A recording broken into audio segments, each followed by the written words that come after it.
Good morning students. In today's class we will learn about the next topic of rough set, that is reducts and core.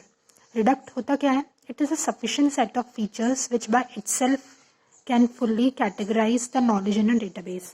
जो reduct से जो भी set निकलता है वो खुद अपने आप में sufficient होता है किसी भी knowledge को database में categorize करने के लिए. Reduct is an essential part in knowledge which is enough to give all basic concept.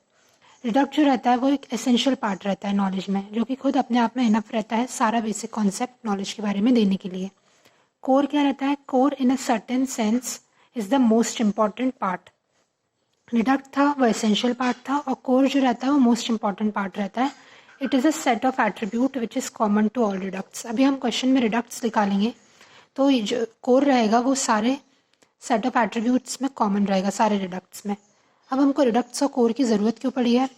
Y do we need reducts and core? तो जब भी हम डेटाबेस में डेटा तैयार करते हैं तो क्या क्या इश्यूज आते थे? हमारा बहुत सा डेटा रिडंडेंट या फिर रिपीट होता था, सुपरफ्लुअस होता था.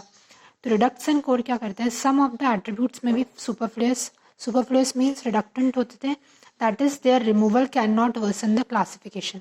मतलब अपने डेटाबेस में बहुत से ऐसे एट्रीब्यूट्स होते हैं जो कि सुपरफ्लुअस रिडंडेंट होते हैं, जिनको हम रिमूव भी कर दें तो हमारे क्लासिफिकेशन पे कोई डिफरेंस नहीं पड़ेगा. जैसे कि एग्जांपल देखते हैं कि डिसीजन टेबल है. डिसीजन टेबल के अंदर हमने एक्स वाई जेड डब्ल्यू ये जो चारों हैं ये कंडीशनल एट्रीब्यूट है और इन कंडीशनल एट्रीब्यूट्स को यूज़ करके डी अपना डिसीजन एट्रीब्यूट मतलब डिसीजन दे रहा है. तो ये डिसीजन टेबल है, ये चारों कंडीशनल एट्रीब्यूट है और डी हमारा डिसीजन एट्रीब्यूट है. यहाँ पे हम देख सकते हैं कि 4 और 5 नंबर पे जो कंडीशनल एट्रीब्यूट है इन चारों की वैल्यू जो है वो सेम है, लेकिन इनका जो डिसीजन आ रहा है वो एक का 1 आ रहा है और एक का 2.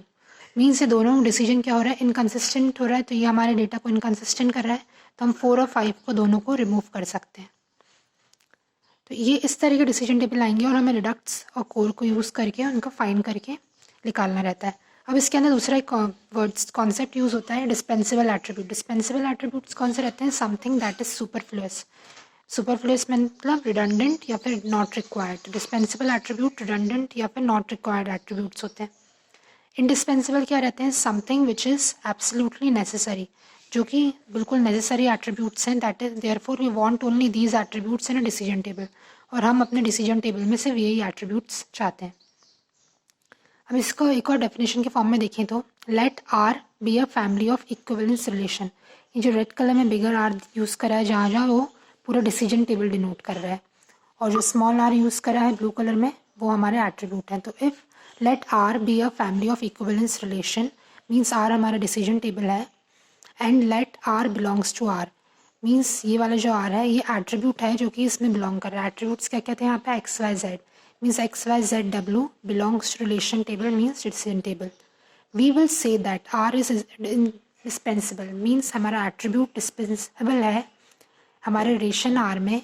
If indiscernibility of R means हम इस एट्रीब्यूट की इनडिस्क्रिमिनेटी निकालें और उसको इक्वल करें हम इनडिस्क्रिमिनेटी ऑफ पूरा जो रिलेशन है उसकी, और उसमें से माइनस करके ये एट्रीब्यूट को. मतलब क्या है इसका कि हमारा जो एट्रीब्यूट है पहले उसकी इनडिस्क्रिमिनेटी निकाल लें और फिर हम पूरे टेबल की इनडिस्क्रिमिनेटी निकाल लें.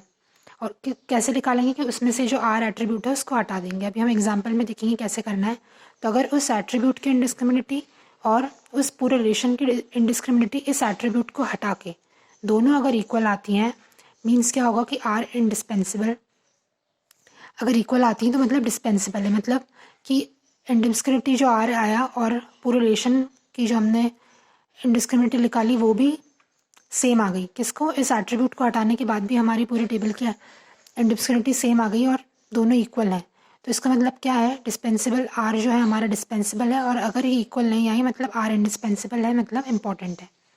तो family R is independent. Family R means जो attribute if each R belongs to, अगर हर एक आर जो एट्रीब्यूट आर है वो हर एक रिलेशन में बिलोंग करेगा. इज़ इंडिस्पेंसिबल इज़ आर मतलब वो इंडिपेंडेंट तभी होगा जब उसका हर एक एट्रीब्यूट जो है वो इंडिस्पेंसिबल होगा, मतलब इम्पॉर्टेंट होगा. तभी जो हमारा पूरा डिसीजन टेबल है वो इंडिपेंडेंट कहलाएगा. अदरवाइज जो हमारा पूरा आर जो है डिपेंडेंट कहलाएगा.